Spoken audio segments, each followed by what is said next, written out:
Who is he? My son inquired, pointing to the tall figure drawn upon the dusty, nearly crumbling page.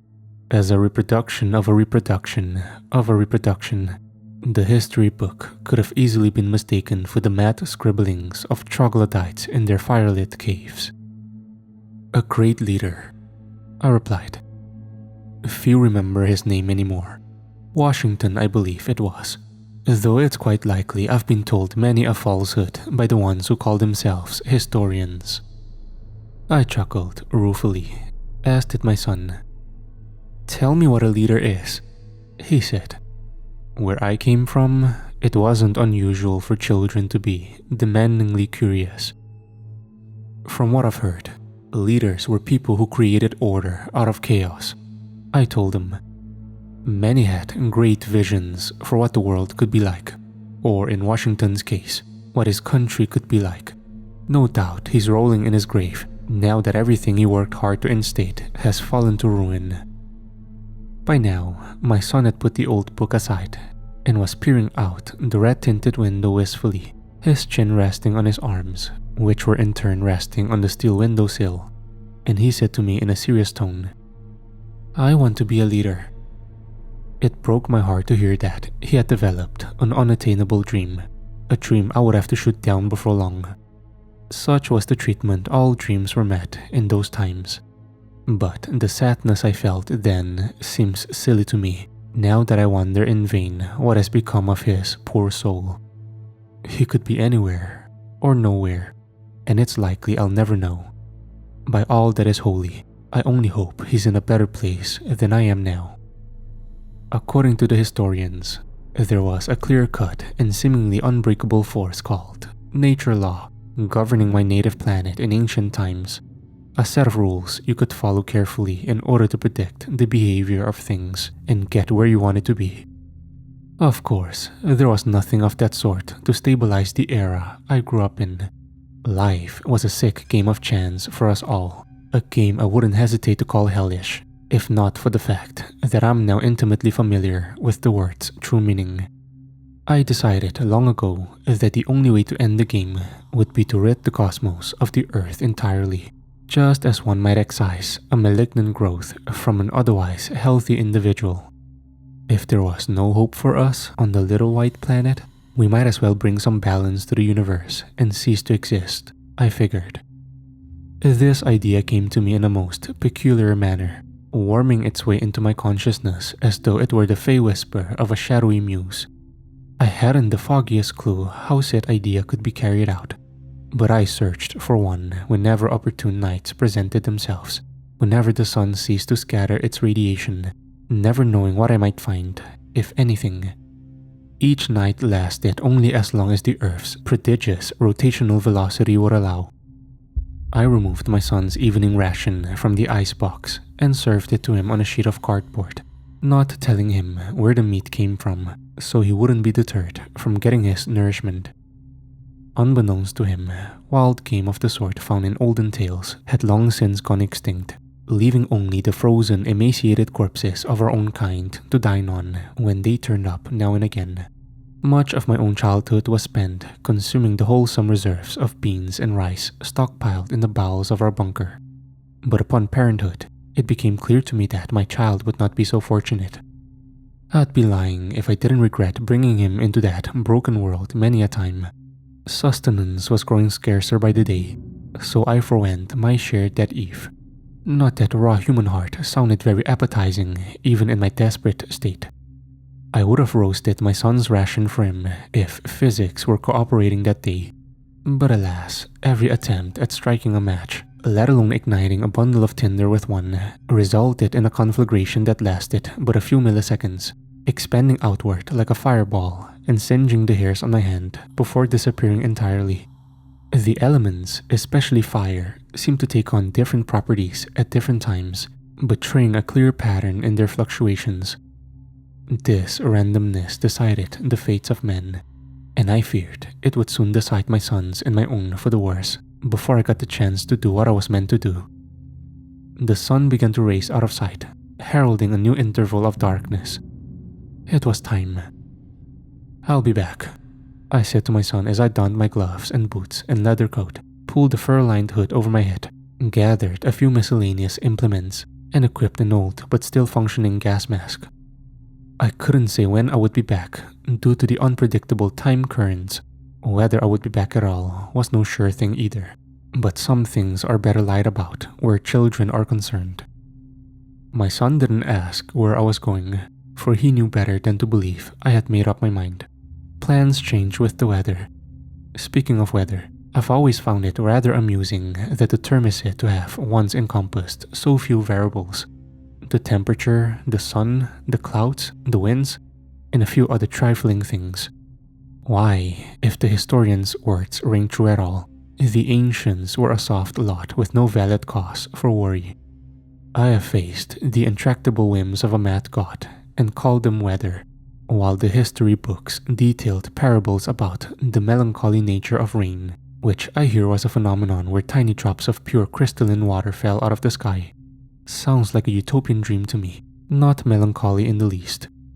On any occasion, I would have given anything to have rain problems instead of time problems and physics problems, not to mention problems of other planes of reality, which I now face head-on.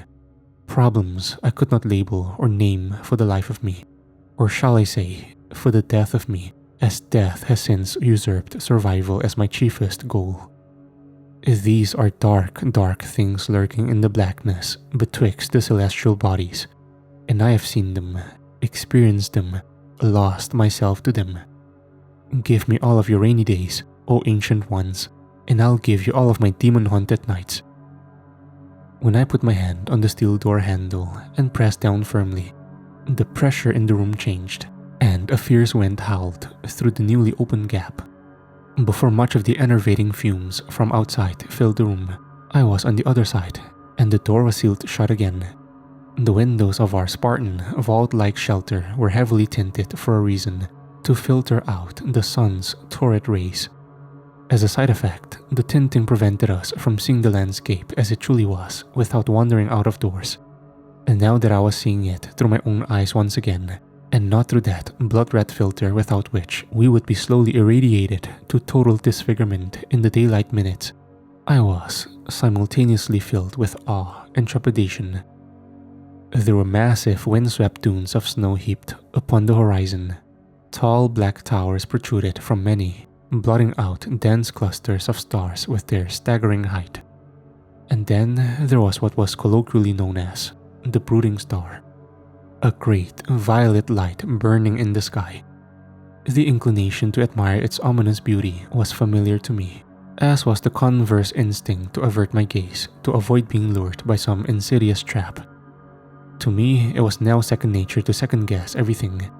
In the past, I had caught wind of too many horrid legends to be anything but cautious, but now I know from experience where those legends come from. Now I know that I wasn't nearly cautious enough.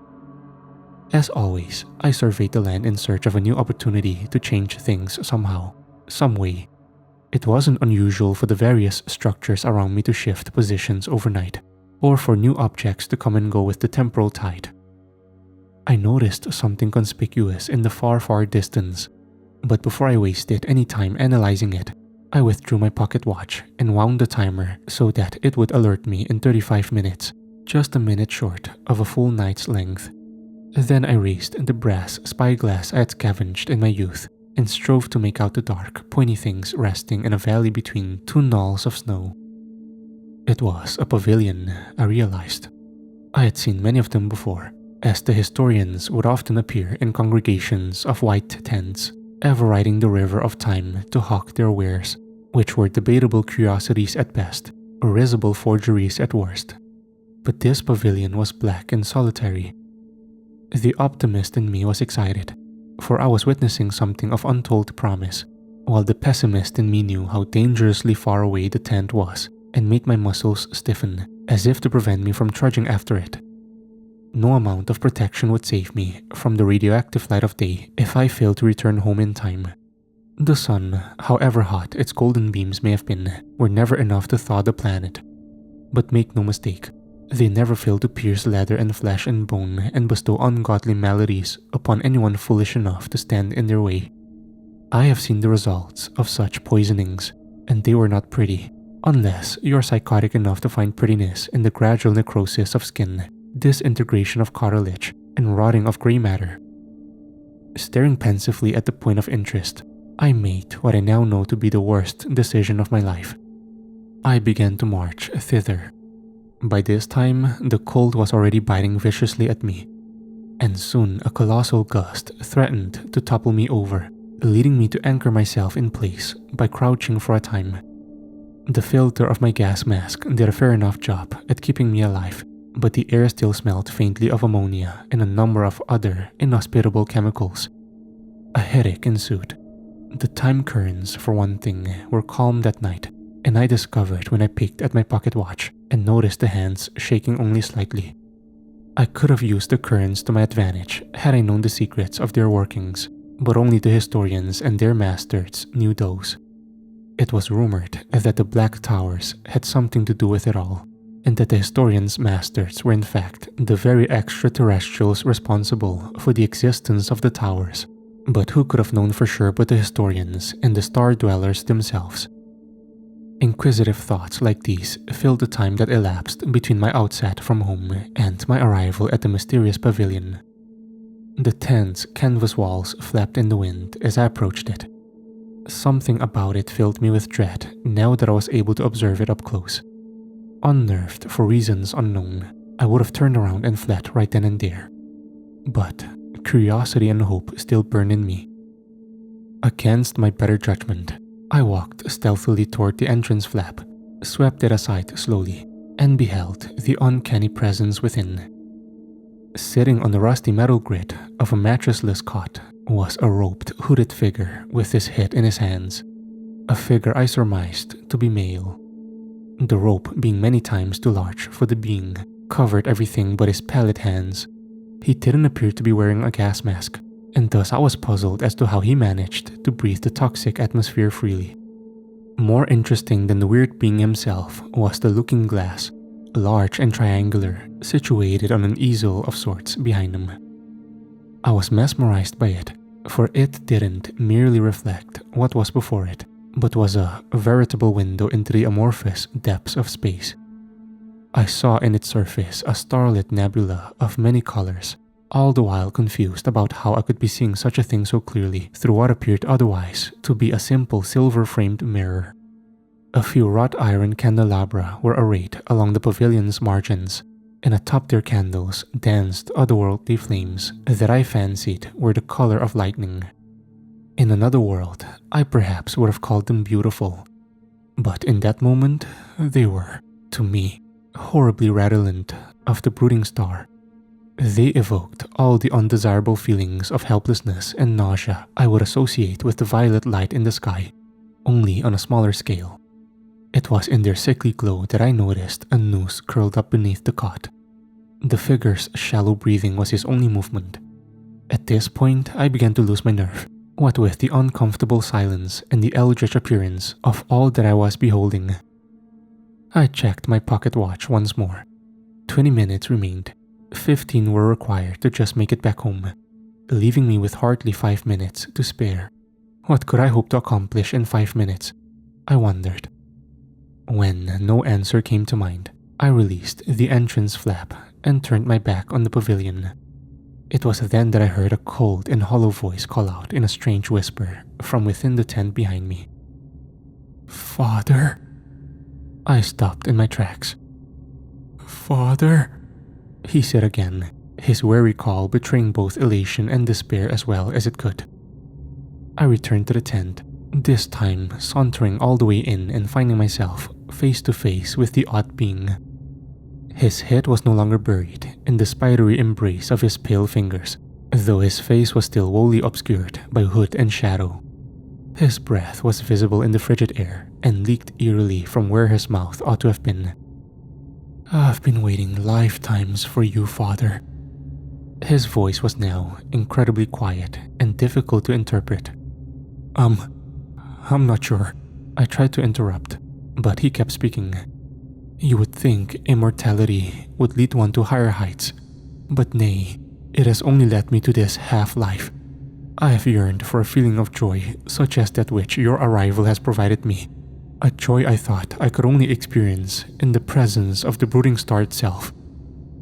A shiver crawled down my spine as he uttered those words, and a morbid curiosity proceeded to overtake me swiftly and inexplicably. A curiosity the likes of which I'd never experienced before. This led me to ask, what do you know of the brooding star, and how could you possibly know anything about it? In the past, I had treated with skepticism the legends that the star was some kind of maleficent intelligence that probed the nightmares of hapless victims, apparently in search of something like a demon seeking a corpse to possess. Yet, there was no denying that it was more than just a queer light with unnerving properties. It speaks to me, the being said. For that privilege, I gave up the ability to speak to it, for it does not want to be challenged but by the ignorant. I gave up my humanity, my face, for this miserable existence, for the opportunity to, what was it? Bring order to chaos? He let out a subhuman sigh. So long have I carried out this dead life that my own desires have been nearly overshadowed by the androgynous dark, the chaotic light, As the being descended into paroxysm of mad mumbling, shivering and whimpering, I became repulsed by him. Even though I now subconsciously thought of him as more than just a being, he was a messenger, a prophet, an oracle, but surely not of holy influence or example. He was, at the time, the most unholy creature I ever saw. And yet, there was also pity amid my repulsion. I shouldn't be here, I said in a slight panic. There's nothing for me here. I'm sorry. I just have to. You want to know its true name? The oracle interjected. I can sense your desire. Before I could tell him otherwise, he profaned my ears and my soul with a distorted utterance that I dare say no mortal man would have been physically able to repeat. It was the ineffable appellation of the brooding star, the dread signature of an alien presence hopelessly beyond human comprehension. The noise awakened entirely new senses in me, inundating my consciousness with indescribably offensive extrasensory stimuli. A feeling I would compare to being roused from a dead sleep, having never experienced wakefulness before by the most nightmarish banshee imaginable. That was when I knew I had stumbled upon something my species, or anything endemic to the third dimension, more accurately, was never meant to know. I had been exposed to an evil that confirmed one thing in my eyes. My little white planet had been wholly forsaken by God, left to the mercy of things even he would not dare confront. "Good day," I shouted deliriously, backpedaling toward the entrance so as to make my escape. "No!" the oracle screeched, lurching onto his feet. It was a screech much like that of a barn owl and slightly reminiscent of the wailing of a mountain lion, both of which I had heard in allegedly antique recordings. "Our interests are mutual, Father. We both want to put an end to this chaos. I cannot do it without you, don't you know?" "What do you want with me?" I managed to say. I could have bolted at that moment, but a strangling fear made me anxious about resisting. "I want you to summon the brooding star, that he may consume this corrupted world and restore the cosmic balance. You will be rewarded beyond your loftiest dreams for this deed, Father. Believe me." I nearly lost my grip on reason when I heard him mention the end of the world a second time. It was my desire to see the earth destroyed, and now it appeared fate was on my side. This crazed oracle seemed to be the opportunity I had been seeking all along. "And what of my son?" I queried, forgetting momentarily that the oracle had illusions about his relationship to me. "What will become of him?" The oracle stared soundlessly in answer, and I felt his unseen eyes glaring at me from beneath his hood, trying in vain to consider all the possible ways this scenario could unfold. I examined as many of the thoughts reeling inside my head as I could. Finally, I asked, "What must I do?" "Kill me," he begged in a hoarse whisper. "Kill me." That was enough. I couldn't deal with this deranged creature anymore. Fate be damned. I hastily passed back into the starlit night and oriented myself in the direction of home, withdrawing my pocket watch without thought. To my shock, time had all but run out. 1 minute remaining. I let out an unrestrained curse. Had that much time really passed? I might have completely lost touch with time while under the influence of the brooding star's foul name, I realized. Or perhaps a temporal storm made its way past me without my knowing. Panic shot through me. If I was to end up dead regardless of my next move, what choice did I have but to turn back and acquiesce to the Oracle's mad request? With that, I drew my switchblade and steeled myself for what I thought was about to occur. But nothing could have prepared me for what actually did occur. My hot, stale breath made me dizzy as it collected in my poorly ventilated gas mask. Yet, it didn't prevent me from storming into the pavilion and taking a successful stab at the Oracle's jugular. As he fell back onto the rusty cot, so too did his hood fall back. I instinctively looked away, for I beheld for a millisecond his grotesque, inhumane face. As I cowered, I noticed that my knife and sleeve were stained with blood that was black as tar, not red as I would expect.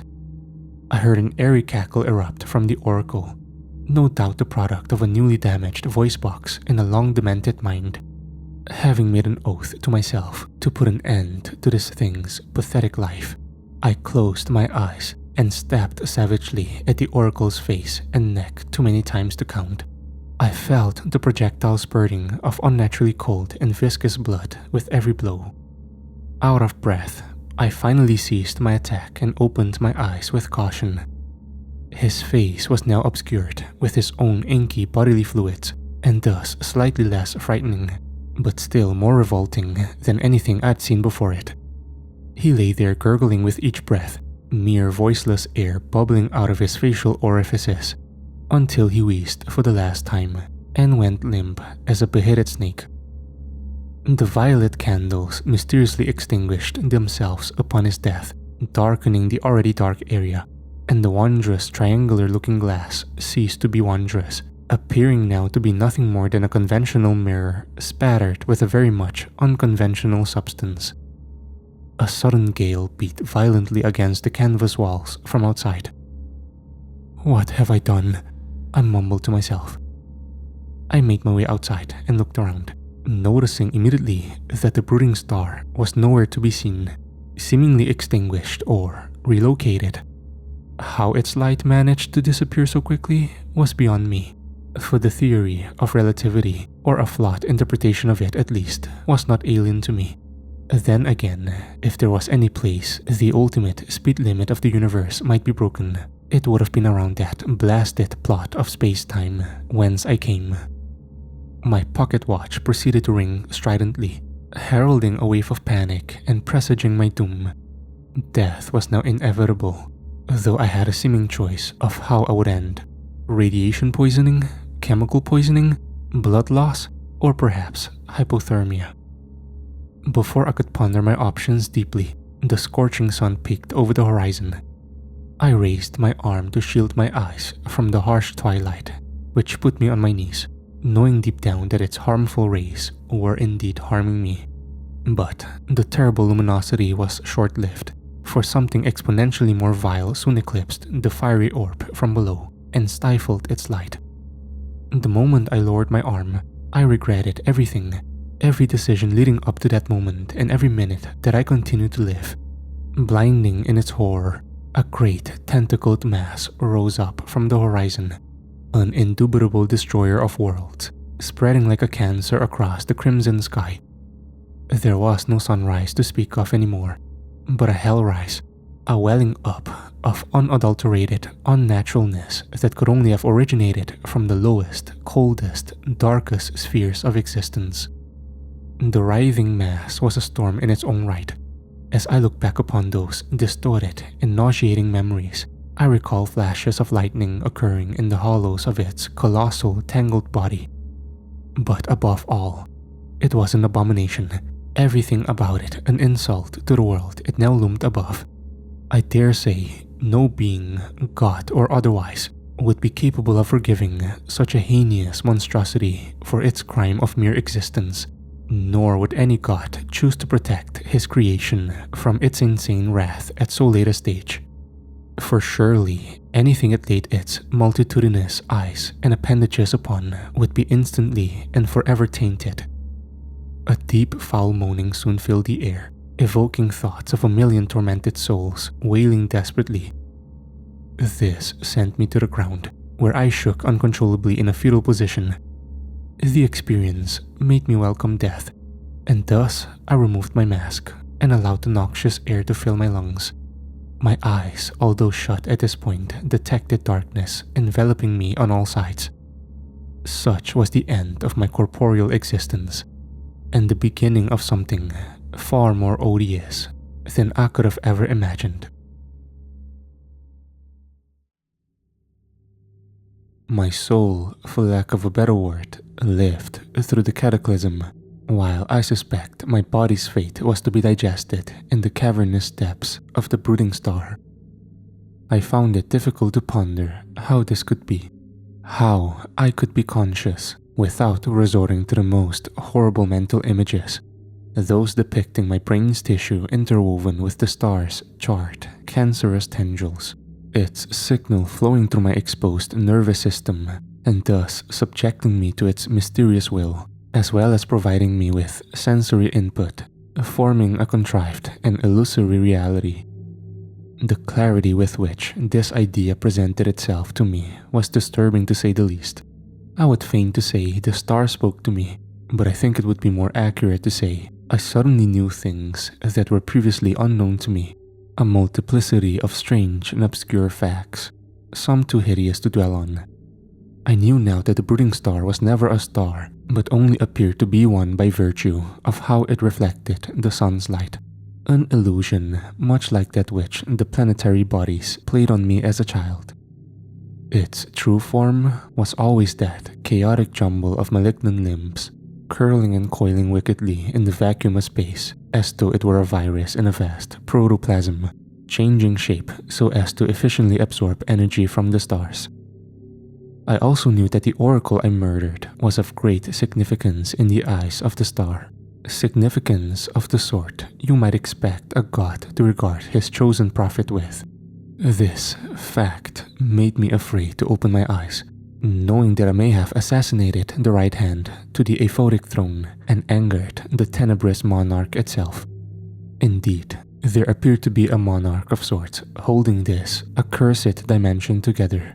The living celestial body at the head of this monarchy, the writhing scourge whose colloquial name has never been more than a feeble concession to the adequacy of language, was so much older and greater than mankind as to gaze down upon us with indifference and cruelty, like a child upon ants. Perhaps we have always been depraved monsters to the ants, while we thought ourselves righteous and just. Such were my musings in the darkness. I can't tell you how long it took me to finally open my eyes, but I can recall quite clearly the happening that melted my fear away. A raindrop struck my forehead. My eyes shot open. By the heavens, the oracle spoke the truth. I marveled, utterly dumbfounded. I believed at that moment I had been rewarded beyond my loftiest dreams, for I lay in a grassy field under a partly cloudy azure sky that cried tears of joy. It was an idyll that exceeded my personal definition of paradise. None of the ungodly things circulating in my head mattered anymore. I made excuses to shoo them away, calling them mere meaningless aberrations and giving credence to the radical possibility that the brooding star was not wholly malign. As I stood up, I saw a green hill before me, on top of which was quite possibly the most beautiful tree ever conceived of, its green leaves even greener than the rich vegetation around them. I threw myself bodily up the hill for such love of what I was seeing. What splendid, fantastical verdure. I had heard stories of the color green, a color too fresh and genial for the corrupted land I hailed from. But to see it with my own eyes, I could not put the feeling into words if the eternal fate of my soul depended on it. From atop the hill, I could see a small hamlet of 7 or 8 slate-roofed buildings, as well as a rickety windmill watching over it like a silent guardian. I leaned on the tree at the center of this hill and looked up. Apples. So many apples, bright red and seductively appetizing. I reached out with a trembling hand and almost reverential care, plucked one from the nearest bough, and took a goodly bite from its crisp flesh. Regret followed. The fruit was shockingly and unbearably bitter? Nay, it was something else entirely. Something worse. Something that seemed to trigger every safety reflex in my body. Having spit out the foreign substance and dropped the apple on the ground, I saw that it was black and tainted inside. This sight and the spell of dry heaves and violent gagging that overtook me immediately led me to conclude that the fruit was evil in the absolute. Of how long it took me to recover exactly, I'm not aware, but it must have been at least an hour. What does the fruit of this land say of the land itself, the ground that feeds this damnable tree? I thought. As I lay there with my back against the grass, my mind began to return to places I never thought it would visit again. The sky darkened in proportion to the darkening of my thoughts, thus losing its heavenly blueness. I realized that although the sky behaved as it would if the sun were setting, there was no sun in sight, and no longer a single cloud behind which it could be hiding. My despondent mind then filled with thoughts of my son. What fate could have befallen him, I wondered. Prior to the end of my physical life, I doubted there could be a worse fate than living on Earth, a world I assume was completely destroyed. It was my choice to destroy the world, and while I consider it a terrible mistake for my part, I cannot speak for my son. I know nothing of how he feels, or if he even feels at all, and likely will never know. It soon occurred to me that there was hope, however meager, in the little hamlet I saw from the hilltop. This hope was enough to bring me shakily to my feet and direct my eyes toward the buildings in the distance. I noticed a certain unearthliness in the settlement that I failed to notice before. Notably, the windmill rotated with an eerie slowness that elicited vertiginous sensations if I stared at it too long. I hid it thither out of desperation, and the closer I came to said windmill, the more keenly aware I was of the unpleasant crookedness of it, the stilts that made up its frame reminding me of an amalgamation of wooden skeletons clinging to each other. When I found myself past the corroded iron gate and amid the hamlet's constituent buildings, I swept the area with my eyes in search of life or anything else of interest, a practice I perfected during my many earthbound nights of yesterlife. From what I could see, there was nothing but blackness behind the windows and blackness at the bottom of the well, which marked the center of the settlement. It was seemingly a ghost town, a place I knew deep down was incapable of fulfilling any hopes of mine. Nevertheless, I resolved to check each building for, well, such has been the theme of my existence. I've never known exactly what to look for, or if there was ever anything worth seeking to begin with. The first house I entered all but begged me to leave. I was half choked by the wall of musty air that greeted me, which was undoubtedly a byproduct of the black spots I saw eating away at the mildewy rocks and wood plank walls. Had not the twilight illuminated much of the place through the single window in the parlor, I'm sure I would have been in pitch darkness, for that is what I found in the peripheral rooms and closets, darkness so thick I should have suffocated in it. Nothing useful was found. The next handful of buildings I checked, which included an abandoned apothecary's shop and a cobweb-infested shed among other, more unclassifiable structures, were hardly more welcoming. I fancied I descried the vague outline of a multi-armed, barely human body decaying neath a sinister pile of dust, but I decided it could have been an illusion, for my imagination grew stranger as the shadows grew longer. The last dwelling I scoured was the largest in the settlement, full of rooms I could not discern the purpose of, as well as a few that were indubitably used for torturous pursuits, judging by the dried bloodstains and spiked draconian contraptions. It was with great unease that I found a child's bedroom in that same house. Scattered across the floor were children's toys that, upon close inspection, were revealed to be abused beyond recognition by their owners. Wooden horses were dismembered, porcelain dolls divested of their eyes, all seemingly in sacrifice to a special doll who sat in a dark corner with supernumerary limbs attached to its body and black eyeballs pouring out of the many artificial holes in its face. I knew at once that this doll was a vulgar effigy of the brooding star, not at all accurate, but indicative of a desperate attempt on the part of its maker to please the star and be freed from its influence. This was inexplicably clear to me, just as a number of other unearthly things were when I awoke to this realm. Around the effigy's neck was a thin chain, and dangling from that chain was a skeleton key. It wasn't until I approached the dark corner cautiously and tore the key from its chain that I realized how repulsive a key could be. Its wickedly gnarled loops and twists seemed impossibly irreverent to the laws of geometry, causing a haunting paranoia to addle my brain, made worse by the countless eyes of that unnatural effigy staring psychotically at me from the darkness. Though everything about the key was unpleasant, I felt as though I would regret leaving it behind, so I slipped it into my pocket in hope that I needn't catch a glimpse of it ever again. As I turned around and headed for the door, my stride was quickened by a peculiar scuttling noise of unknown provenance. I was feeling vulnerable and claustrophobic from the tenebrous atmosphere already, but that shuddersome sound sent me over the edge. I had to get out of there, and get out of there I did. Returning to the open air was not as comforting as you would expect, for there was an uncomfortable absence of fresh air. Specifically, there seemed to be no air at all, only a profound emptiness that refused to console me. By now, night had fallen entirely, along with my spirits. I couldn't decide which fate would be worse, being all alone in this unwelcoming land, or sharing it with unwholesome beings of the scuttling, many-limbed sort my imagination hinted at. Another dichotomy of fates presented itself to me: madness or sanity, which would be most preferable, to be at the mercy of real horrors and keep my head, or face illusory ones and lose it. Unfortunately, I would have no say in the matter, and thus the pondering proved pointless. Wandering aimlessly about the center square of the hamlet, I was bedeviled by faint, indecipherable voices. I was on the verge of mistaking them for the wind. That is, until I remembered that there was no wind at all. I put my ear to the ground many times in many places, hoping to locate the source of these voices to no avail. Eventually, I noticed that the voices grew more hasty and demonic each time I walked past the central well.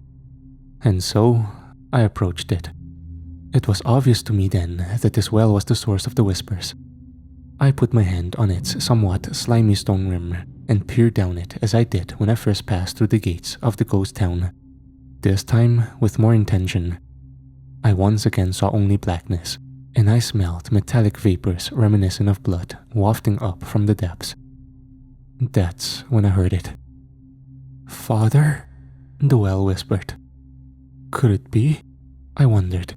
Could it be my son, trapped in the depths of this wretched place? Or could it be the delusional oracle who ought to be dead? How is this happening? How is this happening? "Son?" I shouted into the well. There was no comprehensible response, only disembodied whispers, growing more impatient. The deathly vapors began to affect me in strange ways, making me feel dizzy and listless. A sudden weakness overtook me and forced me to use the well's rim for support. To my panic, this weakness grew worse, until, after a minute or so, I was all but paralyzed and entirely deprived of balance, leaving me at the mercy of gravity, who was not merciful and saw to it that I slid helplessly into the well's gaping maw. There was a splash and a number of crunching sensations as I collided with the floor. Indeed, it felt as though I had broken every bone in my body. I opened my eyes to the pool of water I lay prostrate in, which was quite shallow, yet dark as the river Styx was said to be. I lifted my head up despite the pain of doing so, and made a feeble attempt at surveying my surroundings. The optical sense aside, I already knew I was in some kind of dank chamber by the reverberation and humidity alone. It was with sight that I discerned the rest of the nature of said chamber, and its nature was loathsome beyond words, Cages environed me like the cells of a panopticon to which I was the central eye. Creatures of indescribable repugnance convulsed impatiently in these cages, teeth chattering, limbs shaking, their rotted larynxes giving vent to insane desires now that they sensed a vulnerable prey in their midst. The abhorrent, torturous wailing I knew would never end until I released these blasphemous horrors from their squalid enclosures to do with me what they would. I recognized at once the holes in the cage's locks, and my hand all but drew itself to the twisted key in my pocket, that I might subject myself willingly to the lesser of two ghastly evils. This reality bears all the hallmarks of a great and terrible thought, occurring in a great and terrible machine, the biological machine that is the brooding star. But what of the reality I previously inhabited? Was it merely another thought in another machine? No matter, philosophy will not save me, for I have been hexed with upwards of 1,000 curses, one of them increasing the potency of my memory 100-fold. I would have considered that a boon in my previous life, but here and now, it causes me great agony. Every 7 years, I am forced by these things, my savage masters, to relive the horrors of my past, to novelize my trauma, that their pursuits of torture and torment may be immortalized and regarded with favor by the brooding star. All of my trials, the tainted apple, the herring effigy, the noxious well, the others I have written of elsewhere, all of it was by design, formulated by the underlings of a veritable interstellar god. I reside on my knees in a room furnished with a stone altar upon which stacks of grey, sickly vellum, a vitreous inkwell, and a raven quill rest. There are innumerable shelves surrounding me on all sides, shelves upon which the works of my misfortunes lie by the score. My painful memories become more lucid with every pen stroke, made worse by the inevitable fact that my future will be just as dreadful, or worse, than the days before me. Dread specters patrol the halls tirelessly. Even now, there must be one leering at me from the shadows. I know it. The curses prevent me from falling into a comfortable insanity, as the beings about me have, leaving me gazing longingly over the edge of dementia. Every second of every moment, silently begging for oblivion. Give me all of your rainy days, O ancient ones, and I'll give you all of my demon-haunted nights.